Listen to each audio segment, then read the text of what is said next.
ధన్యవాదాలు అధ్యక్ష.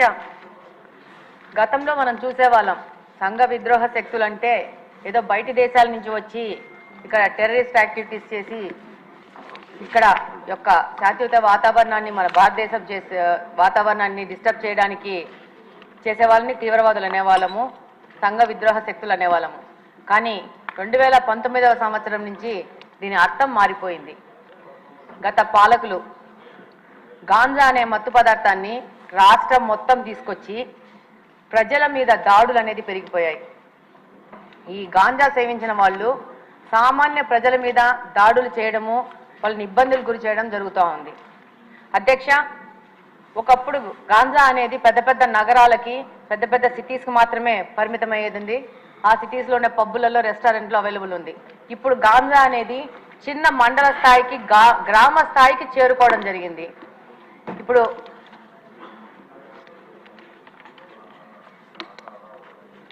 ఈరోజు మామూలుగా తిరుగుతూ ఉంటే ఈ గాంజా ఇంత ఎక్కువైపోయింది ఏమని మాట్లాడుతుంటే స్టూడెంట్స్ అడుగుతూ ఉన్నారు, మాకు గాంజా ఎక్కడ దొరుకుతుందో తెలిసినప్పుడు దీన్ని కట్టడి చేయాల్సిన పోలీసులకు తెలియదు అది ఎక్కడ దొరుకుతుందో అని చెప్పేసి. ఎంతోమంది స్టూడెంట్స్ కలిసినప్పుడు ఎలక్షన్ క్యాంపెయినింగ్లో ప్రశ్నించడం జరిగింది. అలాగనే అధ్యక్ష, ఎన్నికల ముందు కానీ ఇప్పుడు ఎన్నికల తర్వాత కానీ ఈరోజు గ్రీవెన్సెస్ కోసం మన దగ్గరకు వచ్చిన దాంట్లో దాదాపు 30-40% ఈ గాంజా మీద ఎఫెక్ట్ అయిన వాళ్లే వస్తూ ఉన్నారు. ఎలాంటి సమస్యలు అంటే మనకు సభ దృష్టికి తీసుకొస్తే ఇది ఒక తమాషా వ్యవహారం ఉంటుంది.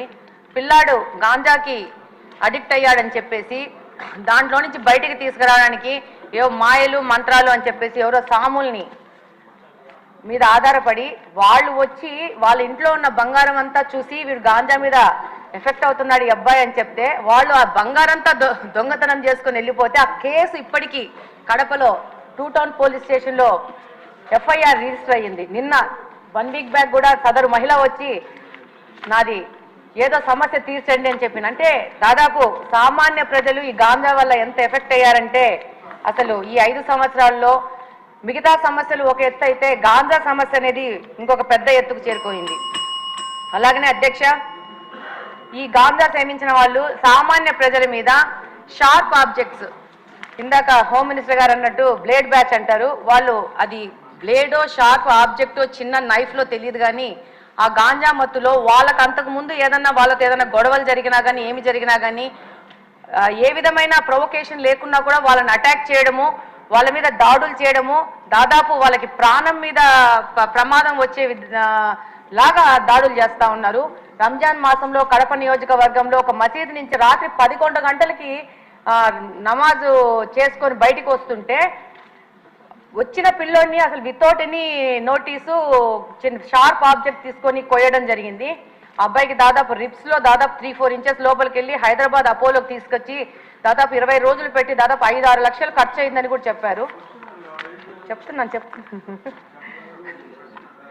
అయితే దాని మీద పోలీసు వాళ్ళకి దగ్గరికి వెళ్తే చాలా నామినల్ దొమ్మి కేసు, చిన్న 2 మనుషులు కొట్టుకుంటే జరిగిన గొడవలాగా కేసు రిజిస్టర్ చేశారు. అది గత ప్రభుత్వం వైసీపీ ప్రభుత్వ హయాంలో జరిగింది. ఇలాంటి కేసెస్ చాలా ఉన్నాయి పోలీస్ డిపార్ట్మెంట్ దగ్గర.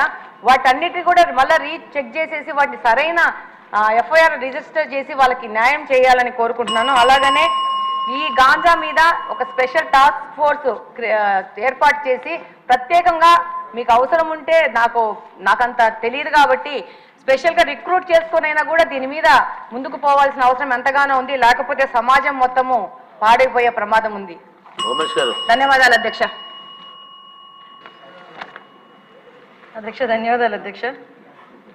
అసాంఘిక శక్తుల గురించి అదేవిధంగా ఈ బ్లేడ్ బ్యాచ్ నియంత్రణ గురించి ఒకసారి మాట్లాడాలనుకుంటే లాస్ట్ 5 ఇయర్స్లో నేను చాలా సందర్భాల్లో చెప్పాను అధ్యక్ష, పోలీసు వ్యవస్థని, పోలీస్ నిఘా వ్యవస్థని కూడా కంప్లీట్గా నిర్వీర్యం చేసే పరిస్థితి వచ్చింది అధ్యక్ష. ఎందుకు ఈ మాట చెప్తున్నానంటే లాస్ట్ 5 ఇయర్స్లోని కూడా అప్పుడు ముఖ్యమంత్రి జగన్మోహన్ రెడ్డి రోడ్డు మీదకి వస్తే పరదాలు కట్టడానికో, బారికేడ్లు వేయడానికో, లేకపోతే హౌస్ అరెస్టులు చేయడానికో వీటి మీద పెట్టిన దృష్టి